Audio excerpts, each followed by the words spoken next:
Good evening, ladies and gentlemen. I'm Myron Tannenbaum, Graduation Coordinator. Please rise and let us welcome the Mamaroneck High School graduating class of 2012.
Good evening. Please stay standing or rise for the Star-Spangled Banner.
Thank you, Wind Ensemble. You may all sit down, please. To begin our celebration tonight, we will start with a musical performance by our string ensemble.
Good evening, Dr. Shaps, members of the Board of Education, faculty of Mamaroneck High School and other Mamaroneck schools, parents, family members, and of course, the class of 2012.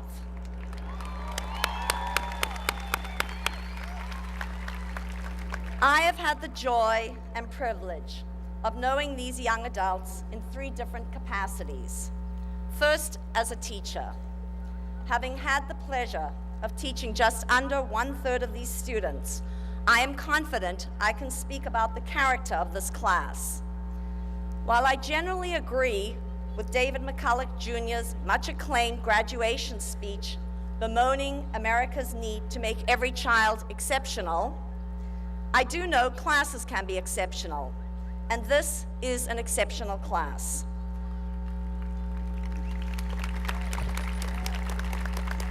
It is a class that will be missed and remembered. You, the class of 2012, are a group that is thirsty for knowledge and eager to understand the world. You are a group that loves to laugh, loves to learn, and as a teacher, I was blessed and energized by your presence in the classroom. Second, in my most recent role as principal, I've come to know many of you outside the classroom. This graduating class has set the bar very high for what I expect of the classes to follow. You have enthusiastically come out in rain and shine to cheer your classmates in all different sports. You have demonstrated that you understand the true meaning of friendship when you have comforted one another during periods of tremendous grief. You have embraced our new senior internship program and eagerly experienced a wide range of work environments, from auto body shops to publishing houses. And it is this class that reveled in the experience of retail politics in New Hampshire during the primaries, and for the rest of the year continued to be thoroughly engaged in the upcoming election.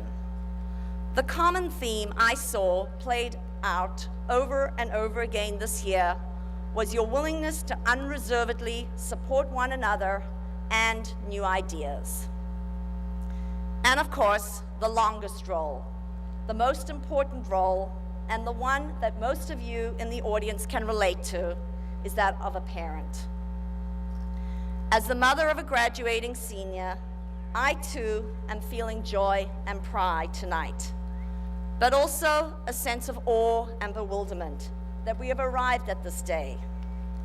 All those cliches about time passing seem so relevant and poignant at this particular moment. And as we cherish every one of these last moments together, we can also sense the quickly approaching autumn winds when many of us will experience dramatic changes in our daily lives.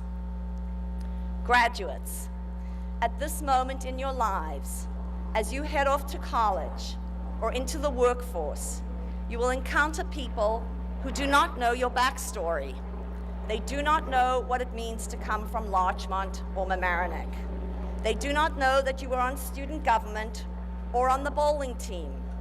They do not know you were a member of Model Congress or the mastermind behind the senior prank.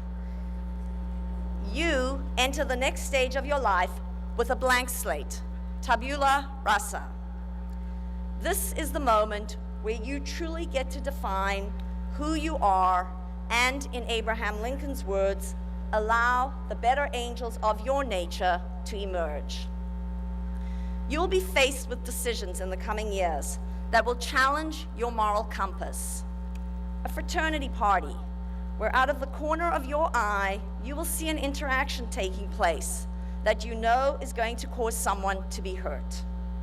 The rising panic in the middle of a chemistry exam, where you are stumped by the questions in front of you. A judgment call on informing your boss about a transaction that makes you feel uneasy. And in a split second, you have to decide who you are and what you stand for. These are our defining moments, these small, seemingly insignificant incidents that collectively define who we are. At this junction in your life, it is natural that not only are your parents looking back, but you too are looking at where you have come from. 3 weeks ago, I witnessed many of you collecting your yearbooks and paging through this tome that plays on the idea of the Mayan prediction that the world will end in 2012. You eagerly examined each page. There were peals of laughter at each new discovery, but mostly you just wanted to see where you were in the yearbook and which pictures you had made it into. This is human instinct. We all want to be remembered, and we want to know that history will judge us well. As parents and teachers, we spend so much time worrying about how to prepare you to tackle the next stage of your lives. Now, it is time for us to loosen the ties that bind you to the school and home. We do so with full confidence that the foundation has been laid, and as that you move forward and further define who you are and what you stand for, that you will draw upon your collective community to help remind you of your shared values and where you have come from. Congratulations to the class of 2012.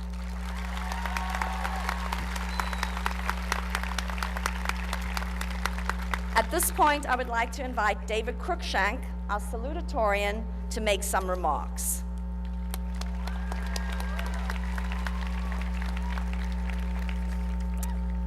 Good evening, Superintendent Shapps, Principal Klain, members of the Board of Education, parents, teachers, friends, and classmates. While I was working really hard and efficiently on this speech, I looked at a lot of other graduation speeches. I noticed that the majority of them followed a similar trajectory.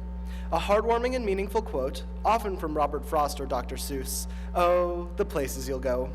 A passionate discussion of all the opportunities we will have in the future, a warning not to be selfish or spend too much time on our electronic devices, an exhortation to devote at least a portion of our lives to helping others, and then a hearty congratulations to the graduating class. This is not that speech. First of all, I'd like to start with the end, which is congratulations, class of 2012. We made it through. We did it.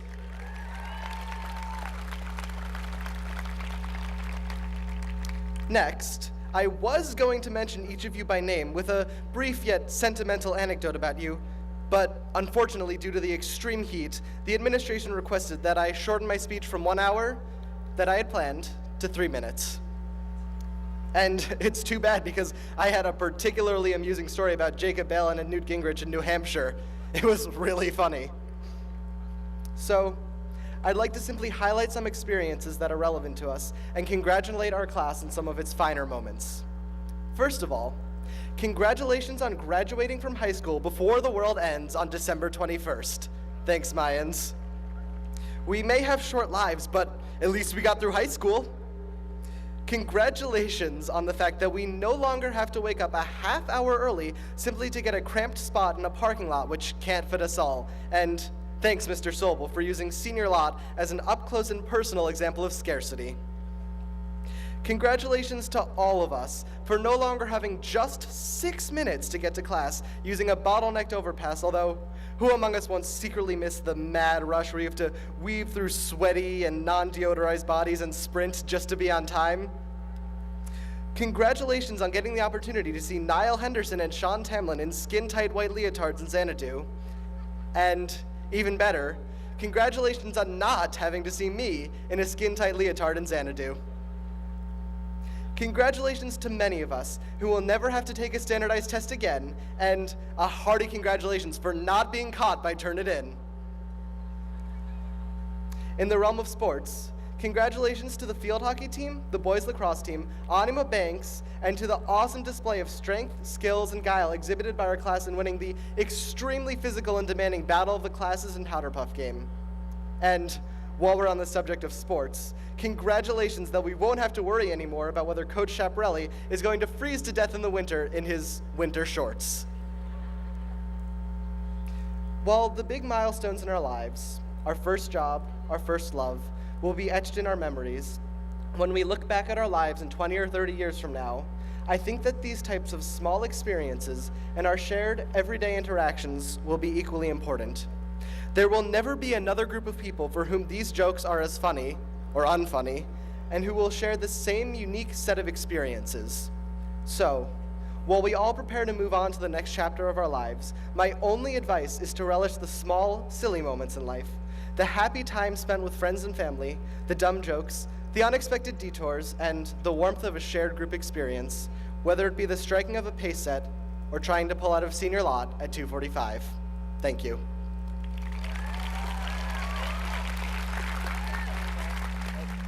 Our faculty speaker tonight, voted by the students to speak to them, is James Short, an esteemed member of the English department. I'd like to invite James to come on up.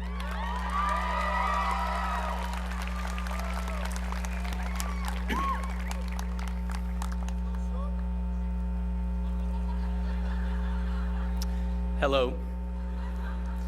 I guess I can't stare at you forever, although that would make my job here much easier. Those in the crowd who have never been in my class would just find it weird. So hello. Hello, students, administrators, colleagues, and families. Hello, Stephen. Thank you for picking me to address you this evening. I'm not entirely sure why you did. I don't have much of a history with you. I never taught any of you until this year. I don't think it's because I'm an easy grader or because I welcomed you into my personal life. Maybe you finally want to know about me, to hear a story. Perhaps I should take this opportunity to clear up some rumors that have been going on around about me. No, I do not have a favorite color. I don't understand how you can. And no, I've never lost a staring contest, at least not willingly. Those are the only rumors I know of. If there are more out there, I apologize. Maybe you all just conspired to make me write as revenge for all the essays that you had to write. I taught exactly 175 of you, and I graded 1,833 essays. No speech can rival that. Incidentally, many of those essays are still not on Turnitin, and my anger is growing.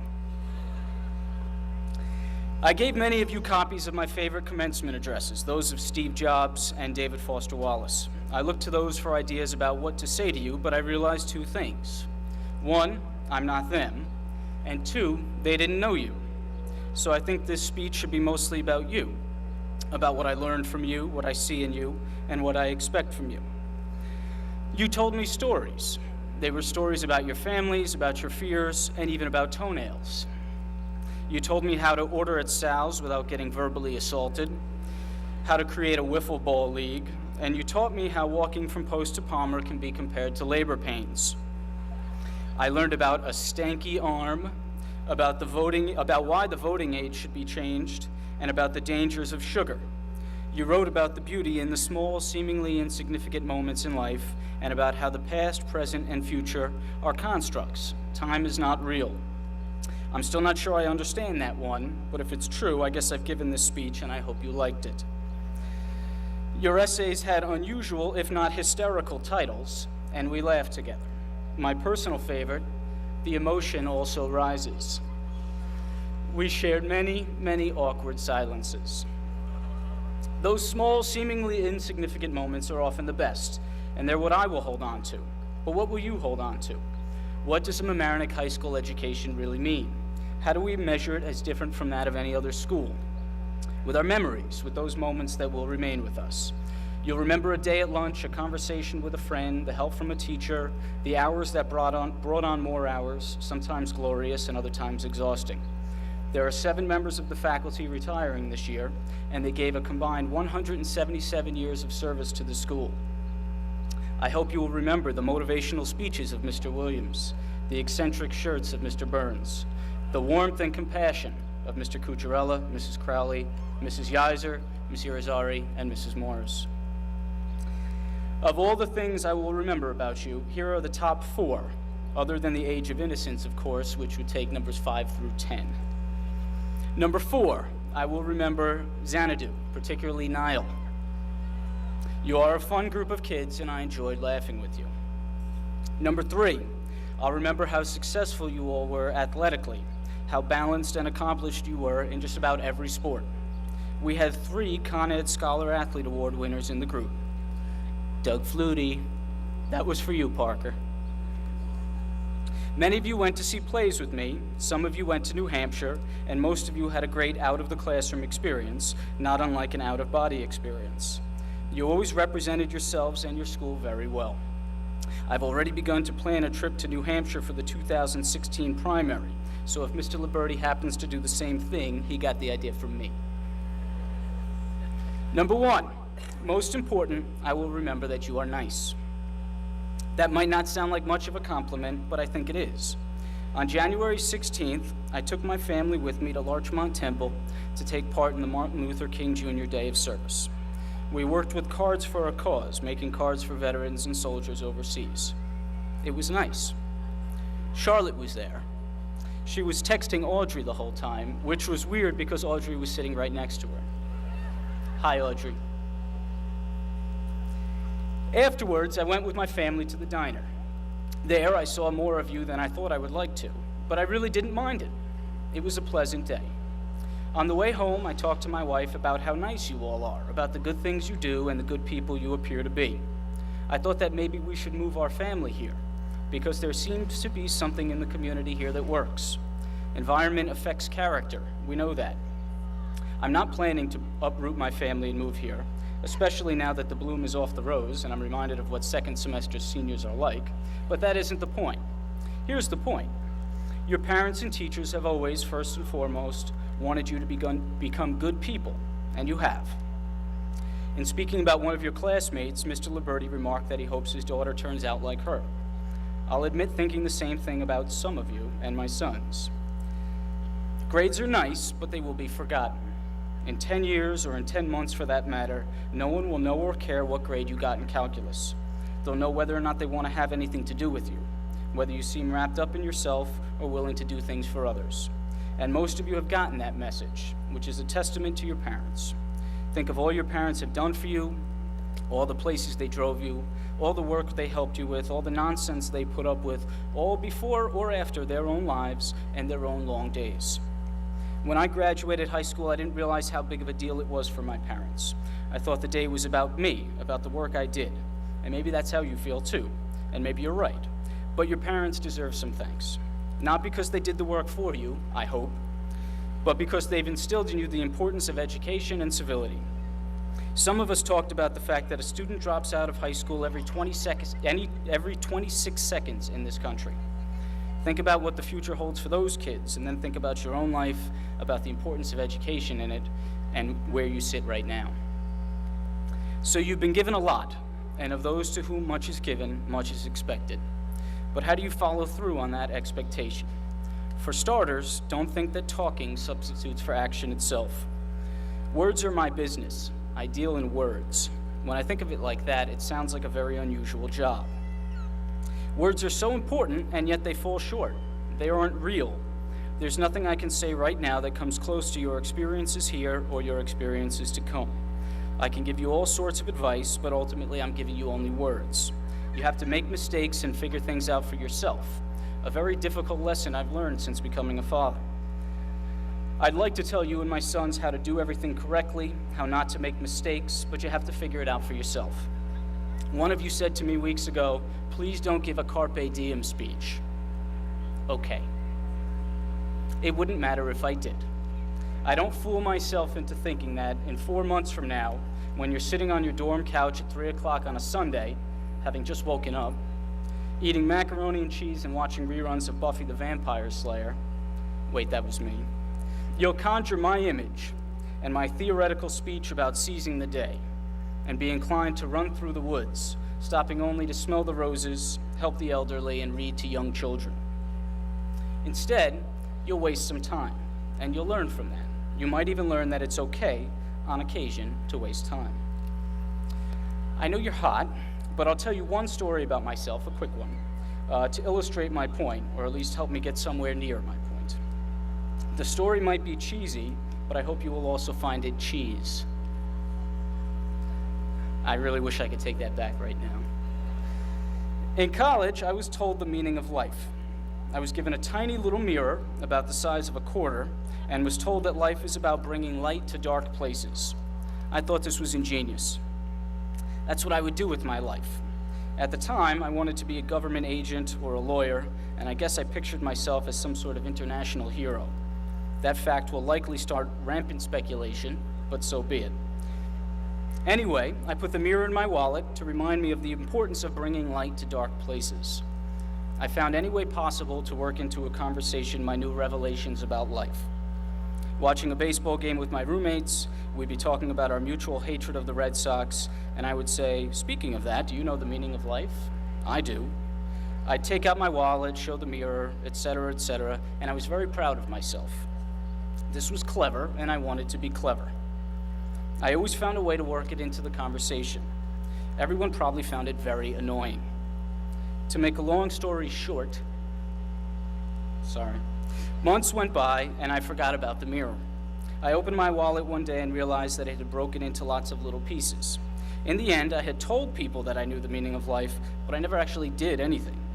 Maybe you aren't interested in all the meaning of life conversation, and frankly, I don't blame you. I'm not sure that I am. That's actually my point. Talk is cheap. It took me a long time to figure that out. Having a mirror in my wallet didn't help me understand the meaning of life. It was just something to talk about. There's something ironic about my going on about how talk is cheap. I should probably stop. So well done, class of 2012. Happiness is this. You handled yourselves with character and class. We will remember you and we will miss you. Goodbye.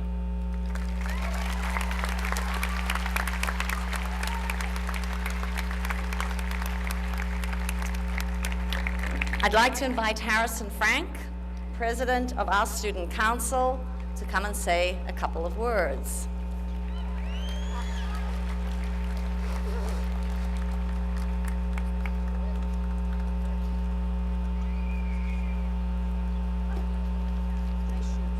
Thank you. Before I start, I just want to thank someone in this school who rarely gets recognition. I'm not sure where she's sitting, but Carol Scheffler. Thank you. I wouldn't be up here if it weren't for you. I'm going to keep this short so we can all go home and take a shower. It's never easy to start over. It's not easy at all, but it seems as though we're constantly starting our lives over and over again. Honestly, I never really enjoy new beginnings. Just when you think you had it all figured out, you're back at the bottom. The past 18 years remind me of the story of Sisyphus. We roll the boulder up the hill, and it just falls down again.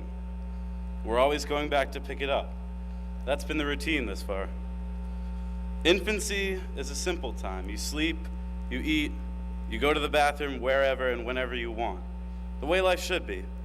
But then the boulder falls down the hill, and it's time for preschool. Snack time, arts and crafts, having to use actual bathrooms.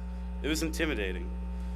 Thankfully, I made friends with a husky little boy and a goofball with a backwards devil's cap. And the climb seemed a lot less intimidating.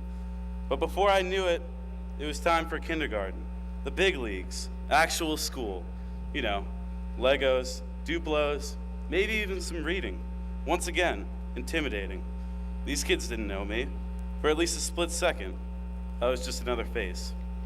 Then, middle school. Pretty much the same deal, but with a lot more awkwardness and a lot more acne. No beginning can be as intimidating as starting middle school. But then you get to high school, and it really hits you. Time to work. Time to build yourself back up. Time to roll the boulder back up the hill.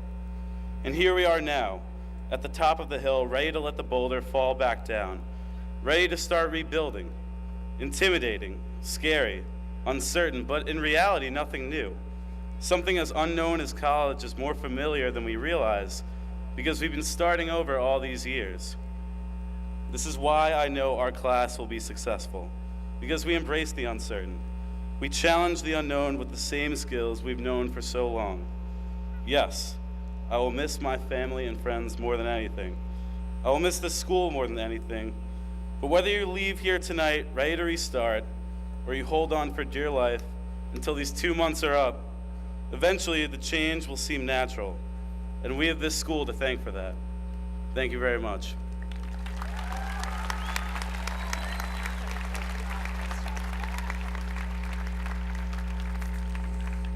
Thank you, Harrison. And now Jacob Seltzer, the senior class president, will present the class gift.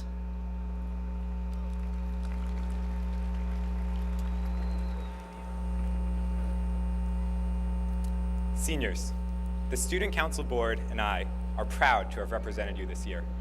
Senior breakfasts, senior barbecues, Rent a Senior Day, senior prom. It's been an excellent year. We've had an amazing time.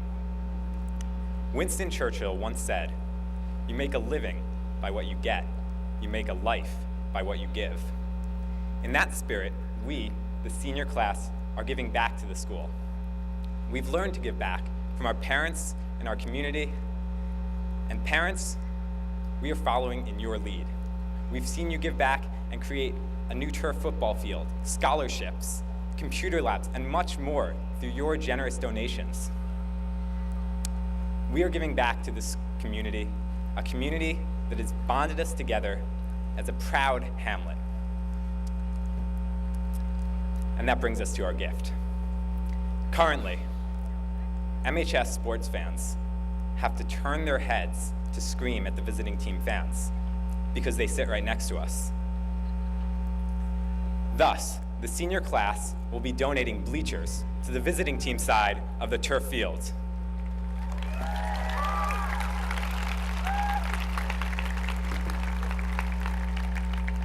And that's not all.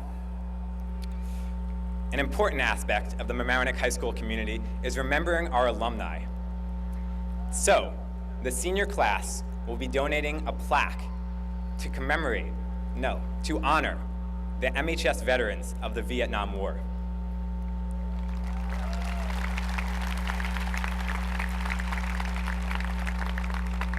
Thank you to all of my fellow classmates for their efforts in fundraising, the Senior Class Student Council Board, as well as Ms. Jenwright, our class advisor. You have represented us as great role models for future classes, and I'm honored to be in this class. In closing, I'm proud to be a member of the great class of 2012 and look forward to hearing about the generous contributions we will make to the community and society. Thank you.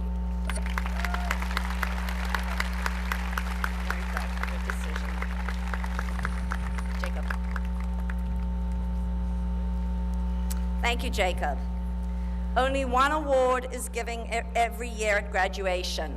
Ann Borsellino, president of Mamaroneck Teachers Association, will present that award tonight.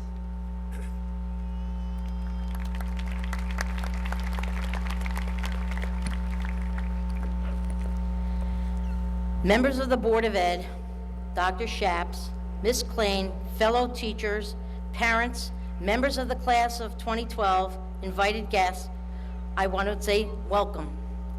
Would also like to express my sincere congratulations and best wishes to the class of 2012. Tonight I have the privilege of presenting the Boothby Award. This award commemorates Arthur Boothby, who was superintendent of Mamaroneck schools from 1917 to 1941. The Mamaroneck Teachers Association presents this award to the graduating senior who best exemplifies the ideals of public education, and to this day, it remains the only award presented at the graduation ceremony. Each year, the high school faculty faces the difficult task of selecting one student from an impressive list of candidates. The result of this secret ballot is one of the best kept secrets at Mamaroneck High School.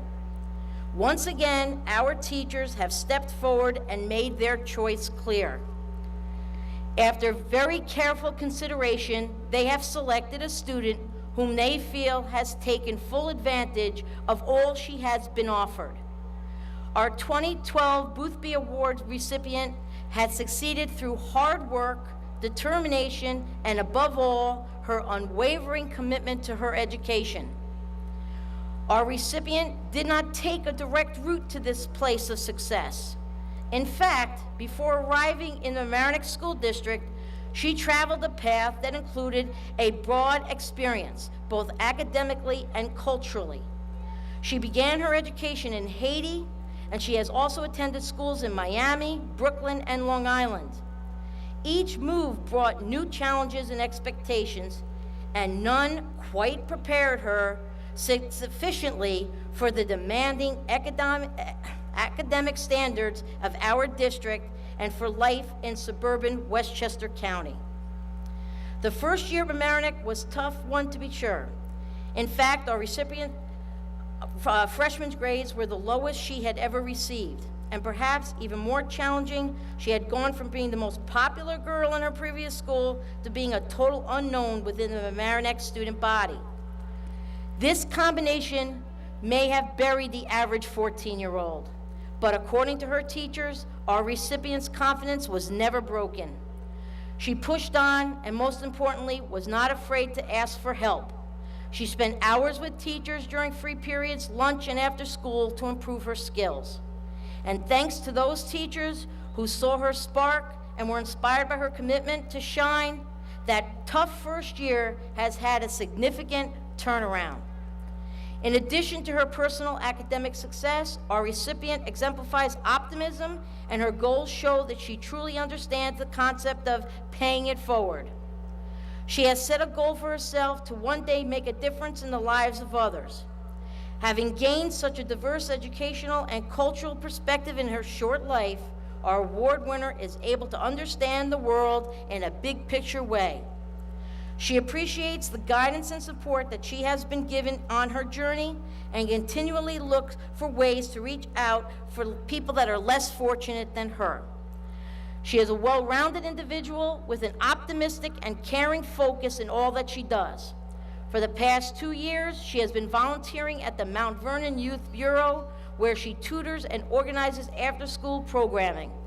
Here at MHS, she is a Caprice advisor, a committed member of both the Multicultural Club and Radar, manager of the varsity volleyball team, and a 3-year participant in Today's Students, Tomorrow's Teachers. Finally, our Booth B Award recipient has demonstrated leadership and civic awareness. When the devastating earthquake struck Haiti, she was the driving force behind the successful awareness campaign and fundraiser, which resulted in a significant donation to the Red Cross. Our recipient may have had a challenging start at Mamaroneck High School, but she has turned those challenges into successes. We are lucky to have had her among us for the past 4 years, and for her hard work and leadership have impacted all of us in a positive way. Please join me in congratulating the 2012 Booth B Award winner, Dominique Genti.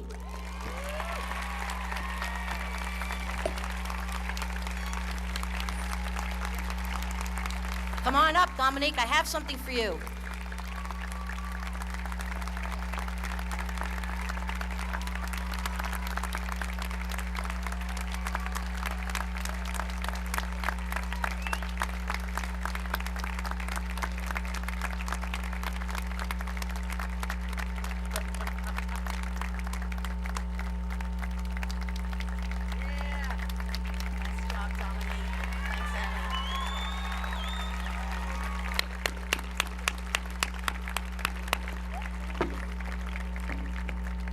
At this point, I would like to welcome Sarah Blunt, our valedictorian, to address the senior class.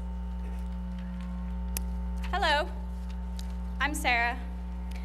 I struggled with what to say to all of you on the day of our graduation from MHS. Should I try to impress you, inspire you, share something unique about my own experiences growing up here?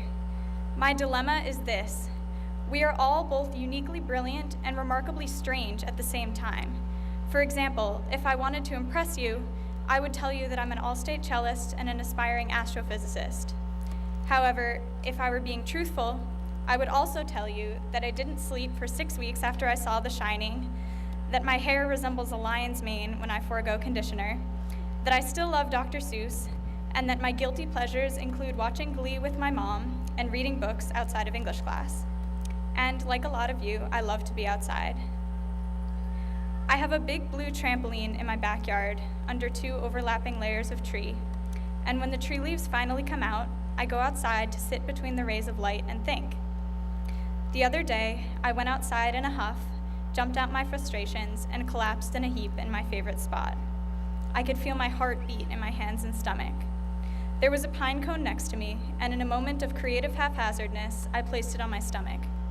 I could see it move slightly up and down in time with my heartbeat. In that moment, with the sun rays twirling around me like spaghetti, the tiny motion had that mystical tang of dreams. I was suddenly aware. I felt not only my blood rushing through my veins, but also the sensation that comes to your hands and feet when you realize they are there, my tongue in my mouth, my legs against the material of the trampoline, the sound of my heavy breaths in the heavy air. I started to think, to question, to wonder. These moments of complete awareness and awe are, for me, rare. How could they be otherwise? I can't always walk around feeling the weight of my hands and feet, the interplay between the hairs on my head and the breeze. There are more important things to worry about. Jealousy, that slimy green monster that attacks when you're finally feeling better. Or grief, the gaping gray hole that's vague around the edges. This trampoline moment was when it hit me. Perhaps my message is what I have experienced or learned over my years at MHS, but perhaps my experience isn't so unique after all. When I was younger, I used to absorb my problems, soak up all of my anxiety, pain, and feelings of betrayal. Only when I was fully saturated with hurt would I quietly release my feelings, cry under the covers at night, punch my pillow, throw things that didn't make sounds when they landed. In doing this, I managed to survive, to get myself from one day to the next, and to smile. I never spoke about the problems I had or invented because verbalizing them, visualizing them in the shimmering, saturated air would force them to be real. I was scared of my own fear, scared that my pain was based in fact. However, these moments of trampoline awareness have frequented me more often lately, and I've realized something that I've been told a million times. I'm betting some of you suffer from the same affliction. The most difficult thing in the world for me to do is to ask for help. I hate placing the extra burden on the people that I love, and it's in my nature to be ridiculously independent. Blame my mother and grandmother. Yet, there is something worse than facing your greatest fears, and that's watching someone you love face their own greatest fears. Watching my friends and family be cornered forced me to understand how much I want to be there for them, to be a sounding board or a hug. And I realized that that is exactly what they would want to do for me. So I started to talk to people. I made really close friends because I trusted them with my secrets enough to award me their trust in return. I began to ask for the things that I needed and tell people when I was upset. Sometimes I even spoke my mind. I transformed from a frizzy-haired freshman girl with braces. I learned to pat myself on the back when I did something well and not to beat myself up when I didn't. I realize I can't possibly say anything so inspiring in the 4 minutes I'm allotted up here that it will change your life. You need to sit on your trampoline and figure these things out for yourself. I can simply share my own process. Nevertheless, my advice is simple. Rely on people. Learn to talk to them, lean on them. Don't bury yourself within yourself. Learn to learn from your intuition. In closing, I want to offer my congratulations to all of you for all of your fantastic accomplishments and for making it here. Thanks to the teachers for inspiring us and forcing us to think, Ms. Klain and the administration for directing us, all of the parents for raising us as best they could, and to everyone else for caring enough to spend your Wednesday evening celebrating with us. My parting wish is this: embrace your brilliance and your flaws. Go seek out your own adventures. And if you need someone to talk to, my trampoline is always open. Thank you.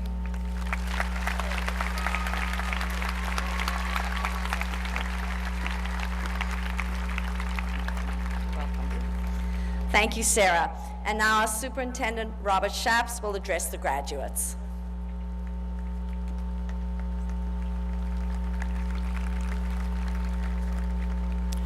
To the class of 2012, I congratulate you on your achievement and success.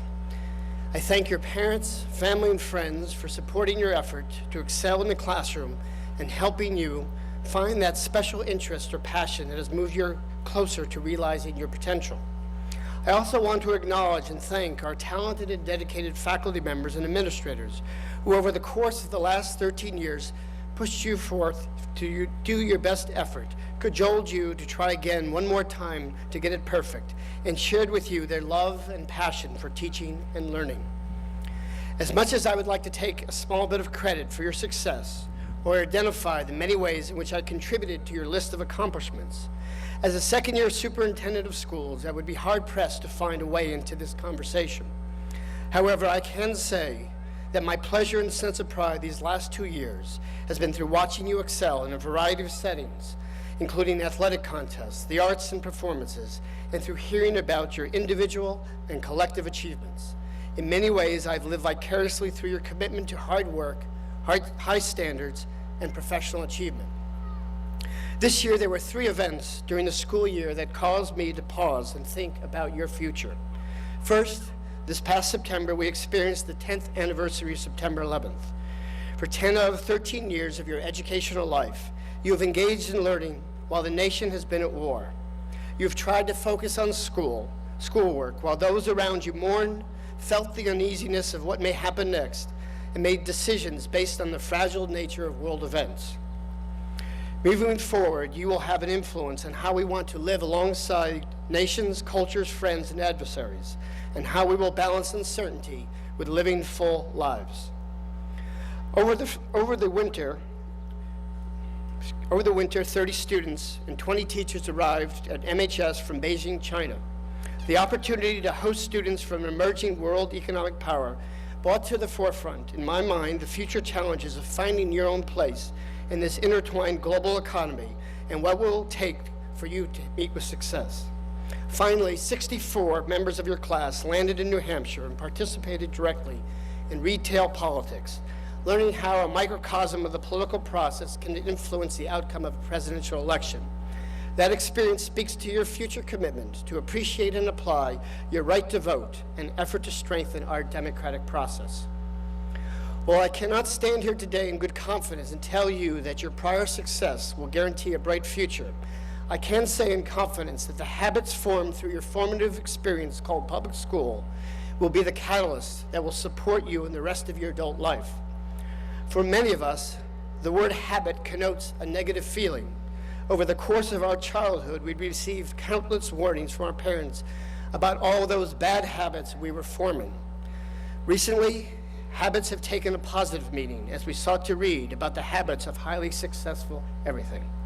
We now view habits from the perspective of the glass is half full. There are many ways to define habit. The common definition is a behavior pattern acquired by frequent repetition or increased facility of performance.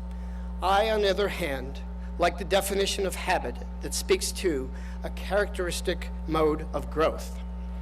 Over the course of your time in the Mamaroneck Public School, teachers have pushed you to acquire some important habits. The habit of how to focus intently on a problem until it's solved, as seen through the lens of tackling endless calculus problems. The habit of postponing short-term satisfaction in exchange for long-term success, as experienced preparing from one of the many Shakespeare productions. The habit of reading critically, consistent with preparing for an AP English exam. The habit of being able to lead groups of peers without receiving clear delegated authority, experienced by your participation in athletics or a PACE production or MHS Info. The habit of understanding the extraordinary power of the scientific method in just about any situation or endeavor, experienced through your participation in the original science program. The habit of how to perversely present ideas, multiple forms, especially in writing before a group. The habit of project management, self-management, and the management of ideas. The habit of insatiable desire and the ability to learn more forever. Most of all, the habit of self-reliance that comes from understanding what relentless hard work can be applied to solve problems worth solving. Recently, I had the pleasure of serving as a mentor of 2 members of your class who participated in their first-year senior internship program. It was a wonderful opportunity to get to know 2 students and learn more about their professional interests and possible life path.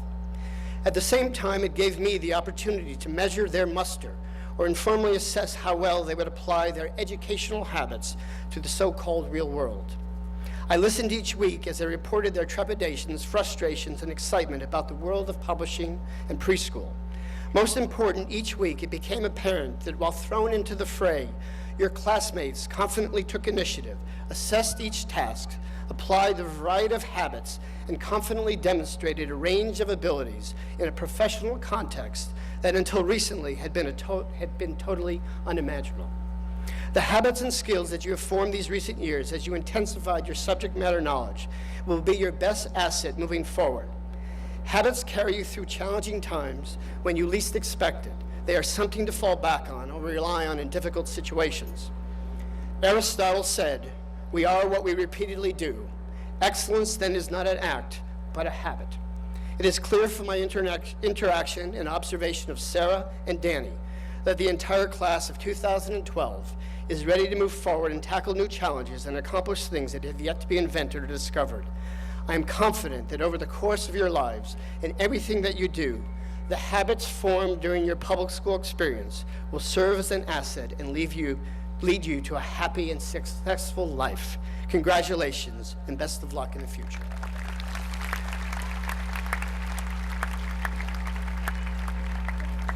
Our last remarks tonight, before the awarding of the diplomas, will come from Robin Nishinsky, President of the Board of Education.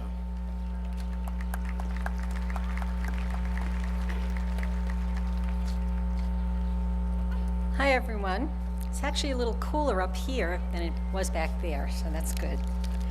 My name is Robin Nishinsky. I'm the President of the Board of Education. And on behalf of the board, I'd like to congratulate all of you on a job well done. I know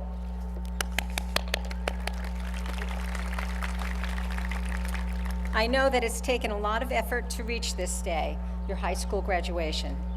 We, and I use the broadest possible we, your parents, your family members, your siblings, your teachers, and all those who have supported you along the way, even us members of the Board of Education, are all very proud of you. Today is a day to focus on what you have achieved thus far in your lives. You've made it through 13 plus years of school. You've made friends, pursued interests and passions, gained knowledge and skills, and served your community.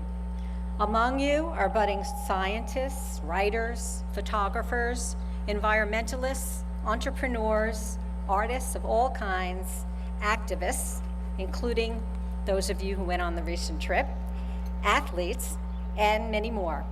I personally know many of you, and I've been impressed by all of you, as have had your teachers and the others who have worked along with you. I knew, since I'm giving this speech to such an impressive audience, I took writing it very seriously. I knew, being the last speech, I couldn't possibly talk about the Mayan calendar, so I won't do that. So, like many speechwriters before me, I decided to ask my daughters for advice. They love that. One of them, who went to Mamaroneck High School and was sitting where you are today, told me, don't just make the usual speech about going out and doing great things. Even at 24, she knows it's not so easy to do that. Life is a little more complicated than that. She has a good point. As Mr. Short noted, the road to success, and success will mean different things for each of us, is more often than not a bumpy one. As a local author, Alina Tugin, pointed out in her book, Better by Mistake, in our struggle to be perfect, we usually get upset when we hit a bump in the road. I know I have. We don't always appreciate that we can learn a lot, even from our setbacks and mistakes. In a famous speech, Steve Jobs, the founder of Apple, shared that the best thing that ever happened to him was when he was fired from Apple. Of course, it felt pretty bad at the time. But he started over, and the experience freed him to enter the most creative period of his life. He realized that he loved his work, and that helped him find a way to get back on his feet and find his passion. For me personally, things were also not so easy. My father was an immigrant with a Taylor certificate and little education. My family struggled as I grew up in New York City, and I had to work starting in junior high school. In those days, long ago, women were not expected to have careers. But I was determined to have a better life than my family, and I knew education was the key to doing that. So I worked and I paid my way through college. I was the first in my family to go, like some of you today are as well. But by the time I graduated, I still wasn't sure what I wanted to do, and every path seemed difficult. It wasn't until a few years out of college that I applied and got into law school, and finally found my passion. Even then, when I graduated, I was unable to find a job doing the kind of law I wanted due to the bad economy of the 1980s. I know that sounds familiar. So I ended up in criminal law, and it turned out to be exactly the right work for me. As the child of a Holocaust survivor, I have always cared about issues of justice and equality, and as a public defender, I'm able to provide legal services for the poor and protect our Constitution to boot. What could be better? I never imagined myself here with you today, speaking on behalf of the Mamaroneck School Board at this graduation. But my life has taken many turns, many wonderful turns, that I never expected when I was struggling in my teens and 20s. So what's my point? Things will not go perfectly smoothly. You may have to work harder than you thought to achieve your dreams. You might encounter setbacks. You might even make a few mistakes. I know I did. Steve Jobs did. So did every adult sitting here today. So my advice is, when these things happen, brush yourself off and keep going. Find what you love, learn to embrace it when your plans change or you make mistakes, and see it as an opportunity to grow. Graduating from Mamaroneck High School, you now have the basic tools that you need to build a good life for yourself. Don't be afraid to rely on your family and friends, and as Sarah wisely said, to ask for help. Remember your roots and what makes you the special person that you are. This foundation will enable you to grow even when you stumble along the way. If you can do that, you'll be fine, maybe even great. So congratulations to you and your families on this terrific, significant achievement in your lives. Thank you.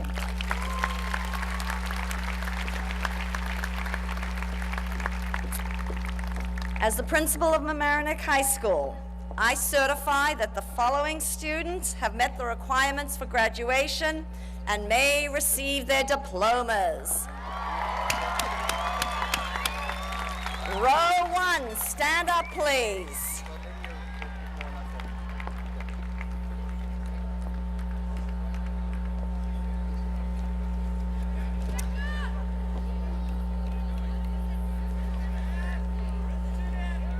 Elizabeth Aaron. DeMonte Adams. Edgar Aguilar. Lydia Ahern.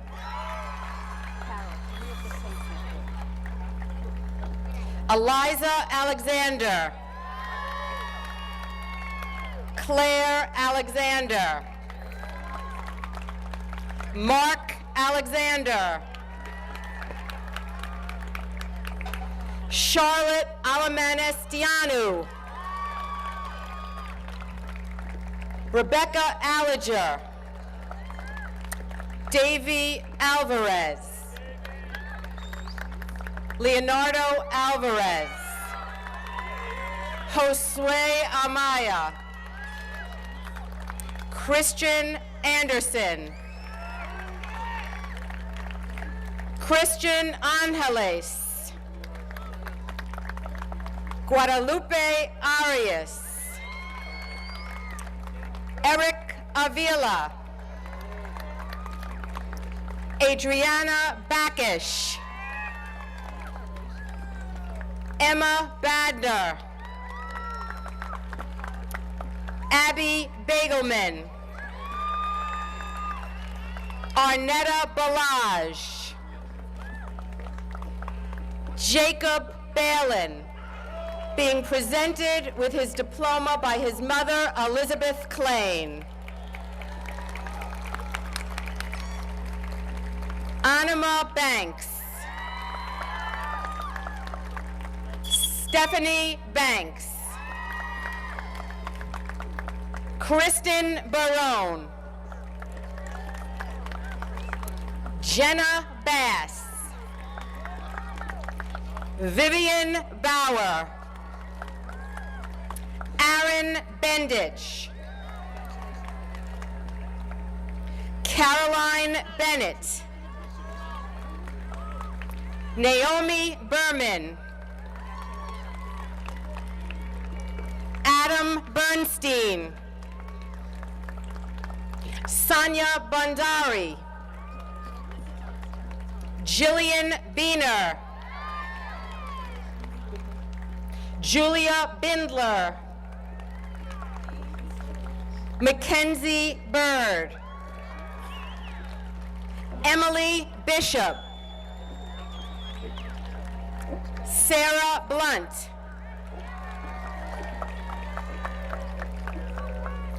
Andrew Bouloir. Nicholas Brinkman. Rosalind Caballero. Andrew Kasanovic. Jimmy Calderon. Jerode Kalimlin. Paul Kaye. Marlon Campeche. Simon Cantwell. Joseph Carducci. Caroline Carney. Brendan Carroll. Melanie Case. Sibel Cato. Tiffany Chan. Fabian Chaparro. Kristen Chappie. Cheyenne Schmelecki. Rachel Cipriano. Molly Cohen. Amelia Cohen-Ghali. Eric Colburn. Michael Comerford. Alexis Contreras. Benjamin Cook. Jessica Corbin. Minor Cornejo. Jeffrey Coronel. Michael Crowley. Drew Crowley. David Cruikshank. Jocelyn Quateco. Brian Cummings. Sarah Cummings. James Kerbo. Melissa Dialba. Jake Donahue. Willem DeVries. Ryan D'Angelo. Jessica DeLeon. Liliana Dextre. Shandi Dagat. Michelle Diacovo. Mary Gail DeBono. Louis DeLallo. Andrew DiMichelli. Emma Dopsch. Stephen Doherty. Brittany Delanto. Cheyenne Elliott. Barry Epps. Kevin Escobar. David Eugenio. Courtney Phoebus. Daniel Feynman. Brian Fernandez. Omar Fernandez. Daniel Fiddleman, Benjamin Finard, Megan Fitzgerald, Haley Fox, Harrison Frank,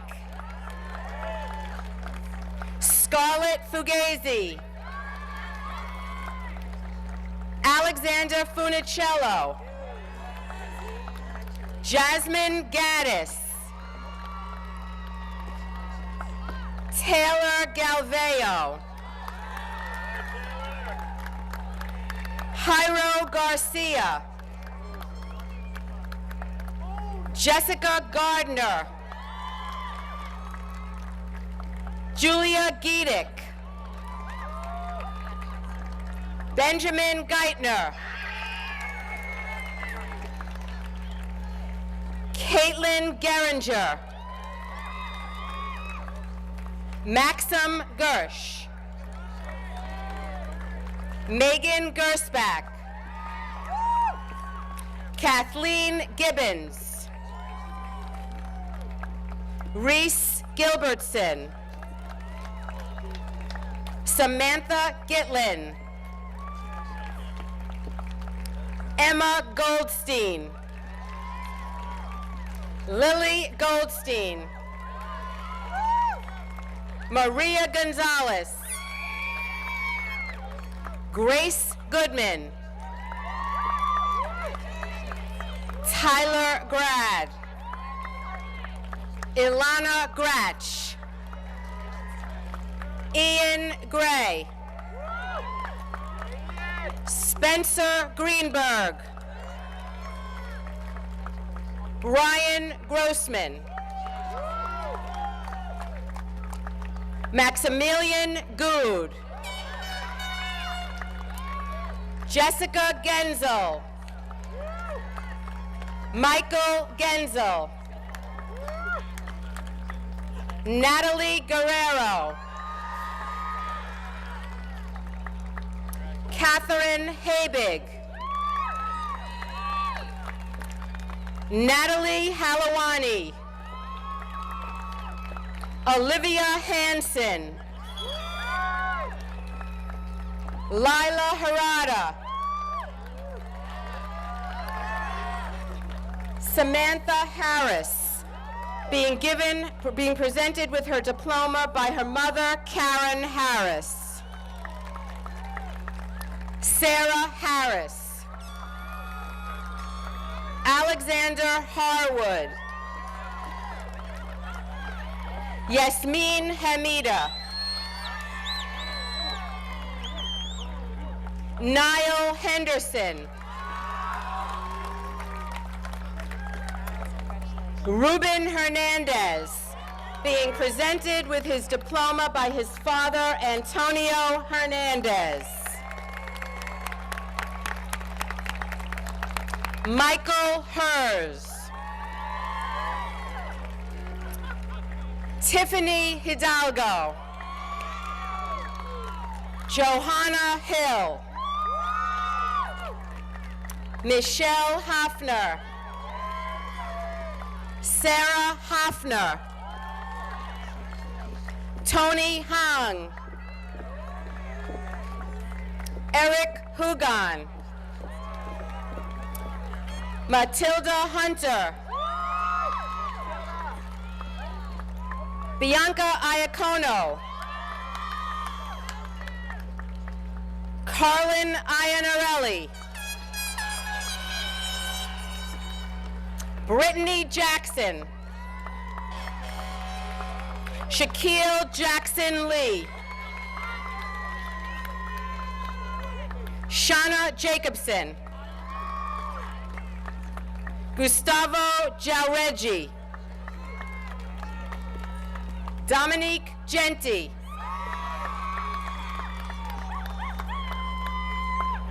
Madeline Josell, Joshua Canterman, Joseph Kaplan, Tyler Caro, Evan Carson. Meral Kethwari. Stephanie Katz. Aaron Kaufman. Fiona Keelan. Lauren Keller. Susan Kingston. Maya Kinsman. Eric Klaber. Elvina Koken. Rushard Kushatorny. Alex Kreinsis. Nina Kumar. Samuel Kupperberg. Sarah Kupperberg. Alana Lamster. Gina Landy. Nicole Latorre. Jeffrey Lau. Rebecca Leaf. Brandon Lebensfeld. Christopher LeBlanc. Alex Letterman. Jessica Lysel. Luis Lency. Danielle Levy. Ryan Lukowitz. Alexandra Liggins. Sarah Little. Emma Lobel. Christian Lopez. Laura Lubin. Jane Lubliner. Natalia Madera. Talia Morena. Jeffrey Maldonado. Jessica Maldonado. Christopher Marcantonis. Gabrielle Markey. Elsie Marmol. Anna Marr. Sarah Martinez.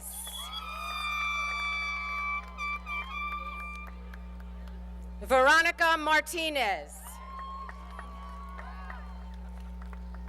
Piper Martz. Ross Mason. Caroline McCassell. Kirsty McGill. Rona McGill. Gerard McMullen.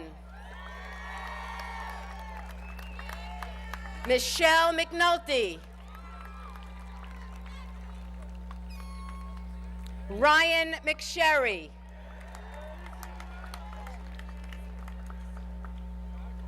Abigail Meek.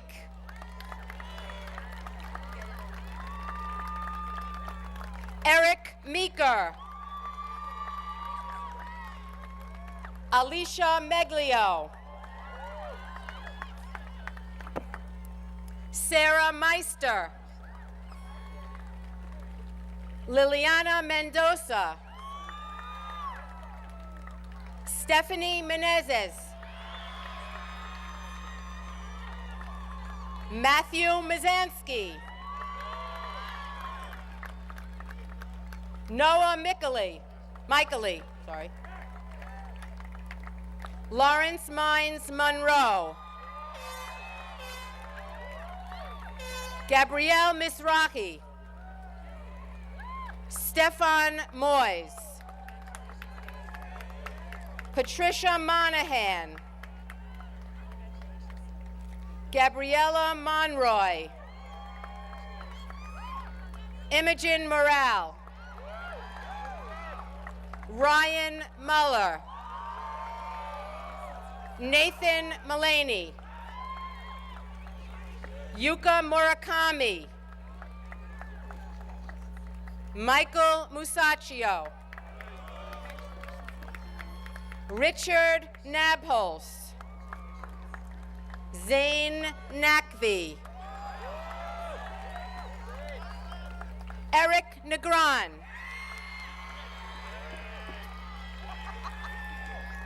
Daniel Newman,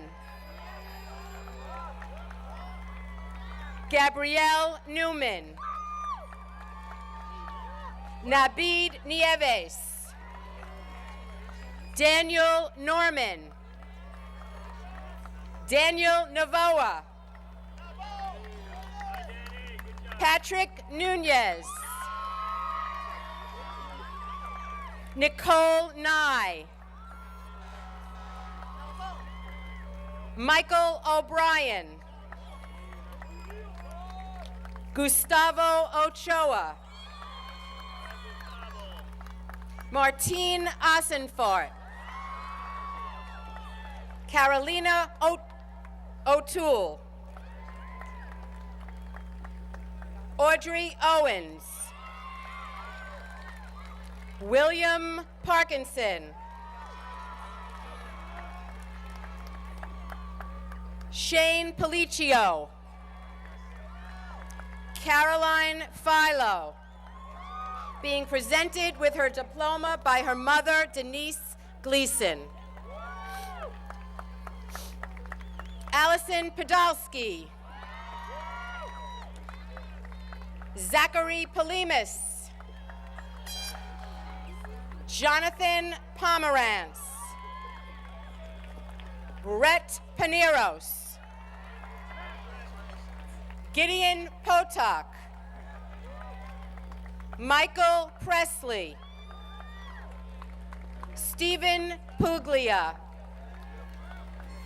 Elizabeth Punapuza, Jesus Quinones, Julian Quiros,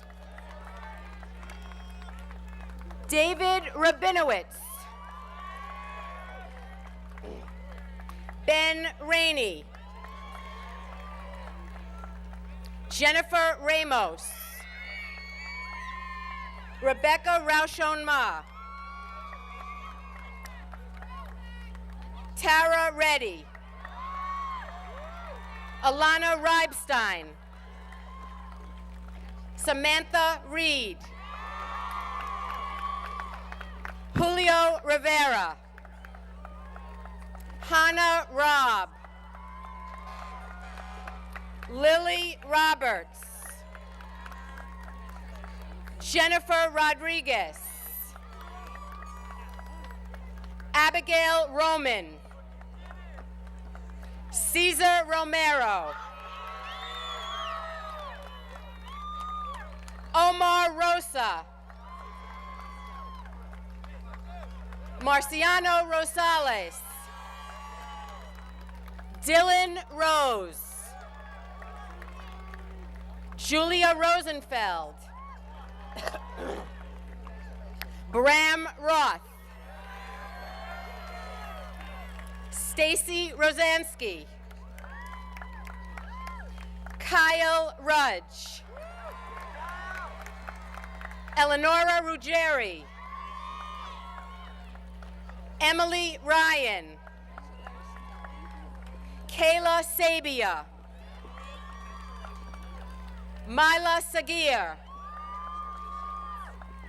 Scott Sandler, Dylan Sands, Daniel Santos, Danielle Sasson, Susanna Scheffler, being presented with her diploma by her mother, Carol Scheffler.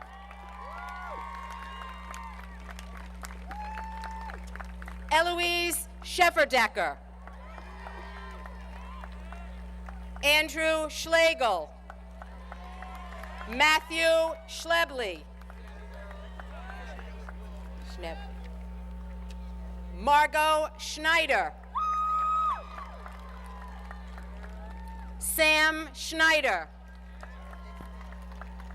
Zachary Shurick Hackett. Leanna Schwartzman. Jacob Seltzer. Dominique Serrano. Thaddeus Sheehan. Jenna Schinderman. Adrian Sierra. Alexander Silver. Fabiana Simone. Simo Servio. Sean Smith. Lindsay Soto. Anthony Spadaro. Joseph Spadaro. Dylan Spangle. Nicholas Spano. Bert Spielvogel. William Spivak. Tyler Stackpole. Kayla Stevenson. Jeremy Stevens. Nicole Strausser. Henry Sverdlin. Isabel Tafe. Sean Tamlin. Shem Tain. Maxwell Tenzer. Parker Thielander. Daniela Torres. Doan Umer. Catherine Van Eyck. Julie Vanderpeer. Alicia Vasquez. Diana Velasquez. Victoria Voza. Raina Wax. Allison Wagman. Michael Waldestrand. Zachary Waldman. Eric Wall. Rebecca Ward.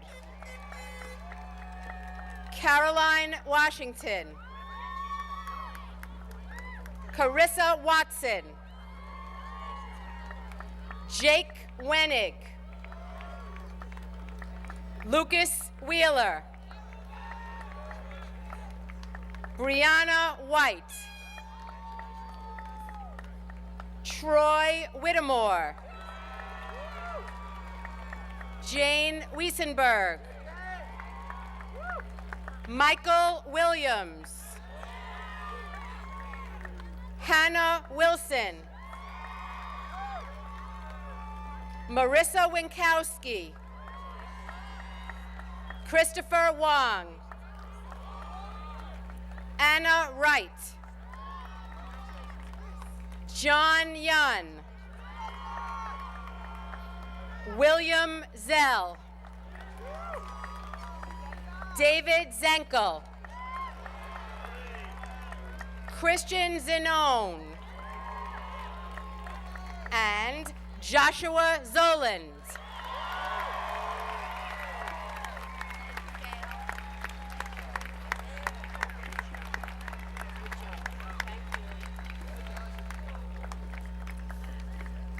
At this point, we would like to invite Julia Giedick and Ben Rainey to lead the class in the singing of the alma mater. So if you will stand, the class of 2012. High above a hill commanding valley, sea, and sky, proudly stands our alma mater, stands Mamaroneck high. Mamaroneck, to thee forever we will loyal be, faithful to our alma mater, hail, all hail to thee.